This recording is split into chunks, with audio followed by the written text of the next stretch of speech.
What's going on, guys? Welcome back to another YouTube video. And today I'm going to be telling you guys everything you know or need to know about from Fazbears, Frights, Story 1, Into the Pit. I'm just going to do a review over the book and tell you guys what happened in the book and like if the ending and stuff needs to be explained and like what they could have added and stuff. By the way, if you guys want to see Story 2, which I think is called To Be Beautiful, and Story 3 called Count the Ways. Just comment down below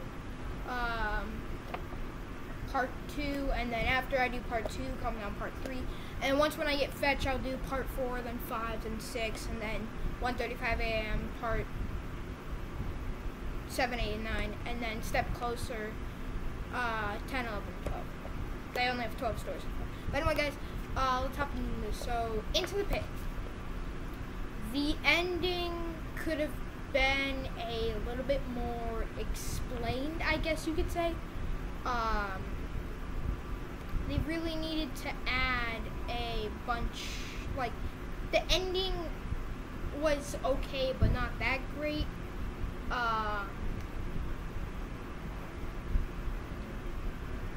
They could have fixed it. That's all I'm really trying to say. I'm trying to make it so you guys can see the Freddy plush right here. And it's fine. But yeah, anyway, so the book starts off with this kid named Oswald staring at this dead possum. He's basically explaining like the corpse and like what color it is and stuff. Basically like explaining and detailing it, what it looks like and stuff. But after that,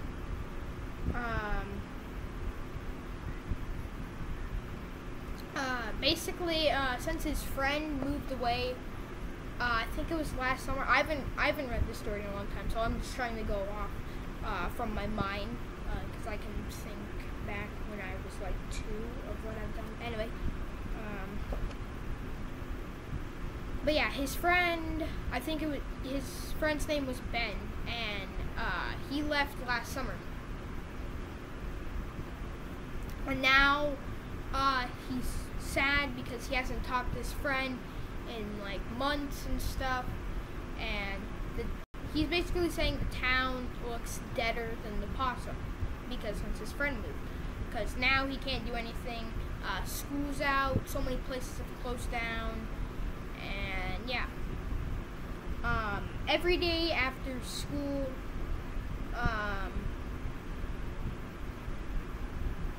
well actually, he was thinking of going to football, baseball. He was thinking of going to football and basketball camp, not baseball, sorry. He never did.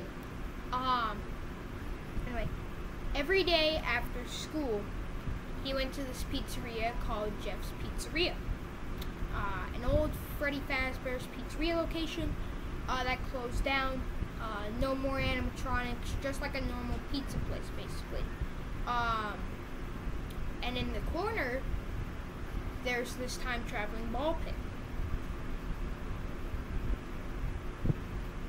Now, every day after school, his dad gives him money so he can get a drink and a slice of pizza. Now, one day, that ball pit, he thinks about it more on as he goes there. But one day, when he's there at the ball pit, at the pizzeria, not ball pit, why did I say that? Yeah, sorry guys. I can't talk when it's late at night. It's like 9:16. Anyway, but one of the times when he went there to Jeff's Pizzeria, he went inside the ball pit. Now, it was all dusty and gross, because that's how ball pits are. But anyway, he's conscious, and he wakes up. And when he wakes up, he realizes He's in the year 1985. Now, if you guys remember this from the original FNAF 4, Scott said that it had nothing to do with games. Some parts of it are from the games. 1985. The pizzeria he is in right now is 2 years before the bite of 87 happened. So just telling you guys that. Which Fredbear wasn't there yet. It was Freddy, Bonnie, Cheetah, and Foxy. But anyway. There was this weird bunny in the corner every time he went there. He met two friends, or two boys. I forget what their names are. I think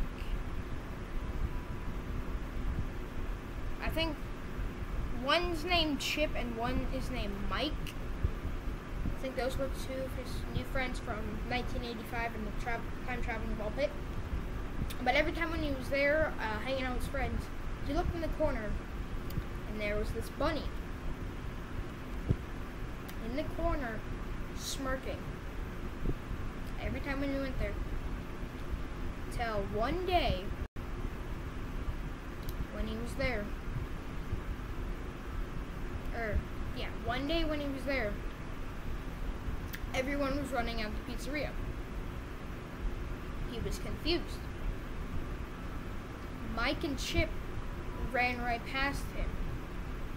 Oswald asked what was going on. They just kept running and running till he saw the bunny. The bunny said, "Follow me." So he followed him. And when he followed him, he was led into this room. And when he was led into this room, Spring Bonnie, or Into the Pit Bonnie, I guess you could say, opened the door. And what he saw in the room was 5 dead kids wearing party hats with a party table in the front with one big cake. Oswald did was he stepped back. He was like, "I'm out of this." He started running. Spring Bonnie followed him. He jumped into the ball pit. So did Spring Bonnie. He ran out of the pizzeria. So did Spring Bonnie. Yeah. And what happened after that was his dad was there. What happened after, when he came out of the ball pit,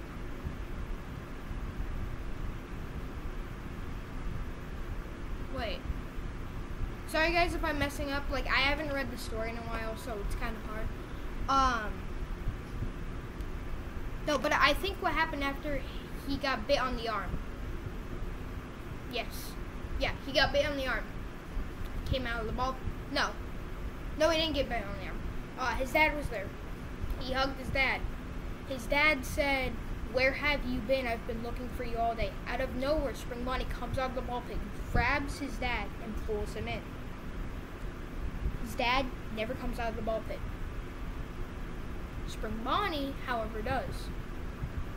When he does, he grabs Oswald by the hand and walks outside to the car.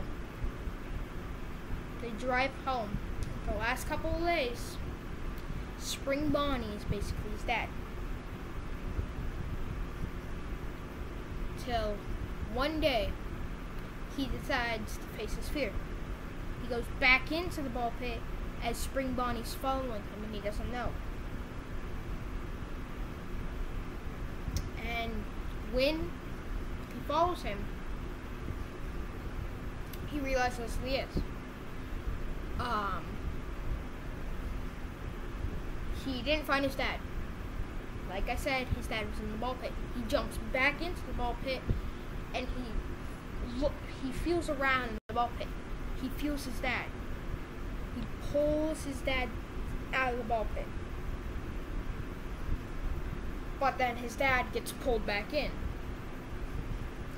As Oswald's trying to get his dad out of the ball pit while Spring Bonnie's pulling him in, Spring Bonnie says, Oswald says, "You let go of my dad." He puts his arm in front of him, punches him, puts him up, and then when he does, Spring Bonnie bites his arm. And what he does, his sharp fangs sink into his teeth. So his arms are bloody now. And what happens after that, he gets on Spring Bonnie's back. And Spring Bonnie's trying to get him up. He throws him into the ball pit. Oswald is unconscious. Then he gets stuck on the rope. And he's choking to death.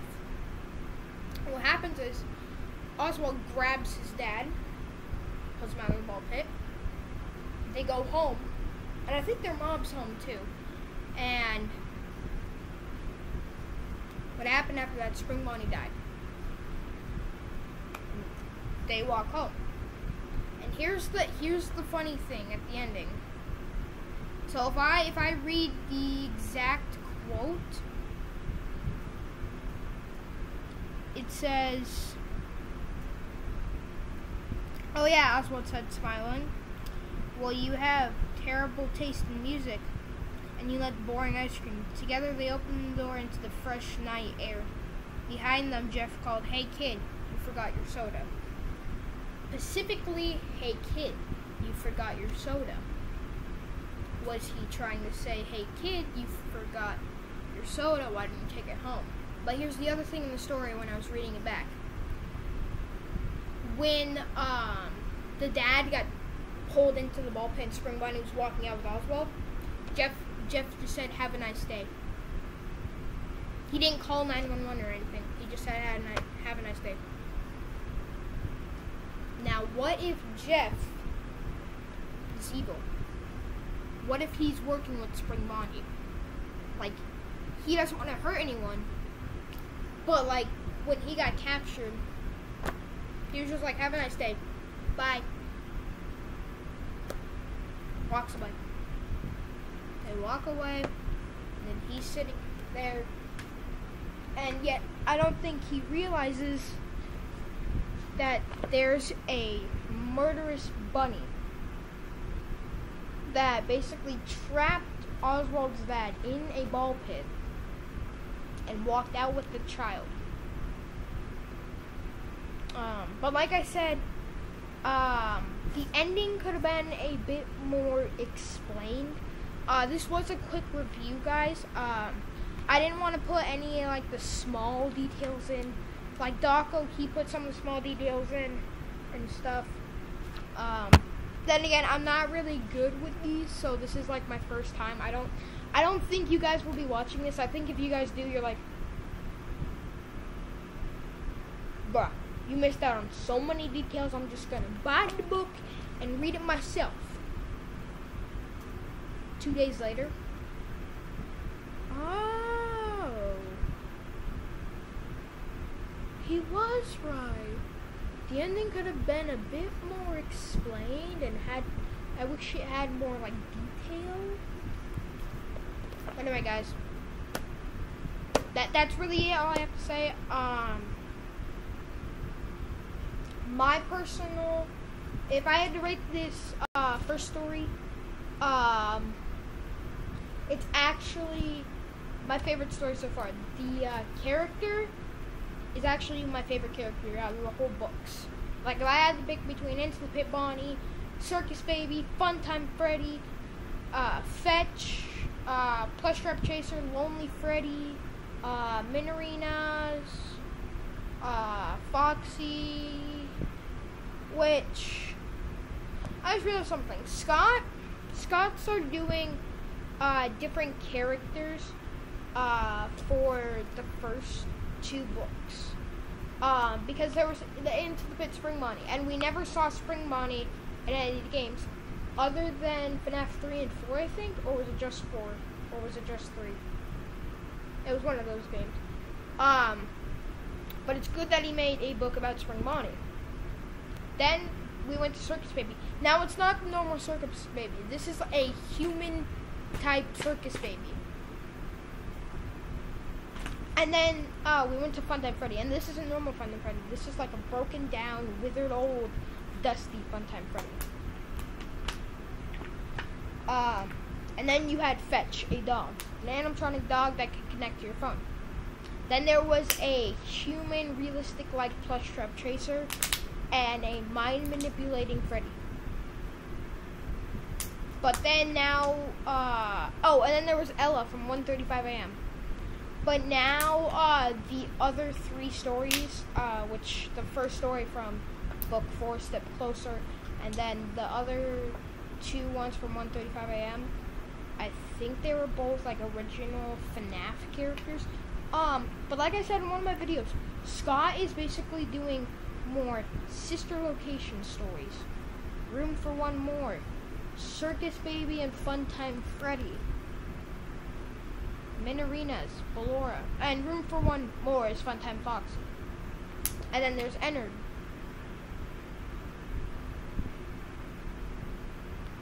Weird. What if in Step Closer, well no, because in Step Closer book, there was already a fun sister location story. Yeah. But it's odd. Why is he specifically going for sister location stories other than making new characters like Fetch, Into the Pit Spring Bonnie, Plush Trap Chaser, Lonely Freddy, Ella? Well, Ella's actually not new. Ella is from the Twisted ones, like Stanley the Horse, and Charlie's Toys. Like, I think it was Stanley the Horse, Ella, and Theodore. They're from the Twisted ones, including Twisted Freddy, Bonnie, Foxy, and Silver or Wolf. Which makes sense. Sorry, I have my PC with me. But yeah. Anyway, going back to rating this book, I would say a 9.5 out of 10. The ending needs to be a little bit more explained. Then I would personally rate this 10. Other than that, that's really it. But I hope you guys enjoyed this video of what you need to know from Fazbears Fright Into the Pit, story 1. If you want to see story 2 and 3, just comment down below. If you want to see story 2, actually, comment down 2 or part 2. And then after I upload that, if you guys do want to see part 2, then say part 3. And then once when I get Fetch and the other books, and you say part 4 and so. And I'll tell you guys when I have the books. I won't just be like, you guys didn't say you guys want to see a video on this, so I'm just gonna make a video. Like, I'm not gonna get the books and just randomly make a video out of nowhere. Like, I've been planning to do this when I got my book back. And I think it's been like a year since I actually full on read the book, so I'm gonna actually reread the book later. But yeah. Anyway, guys, see you guys in the next video. Peace out.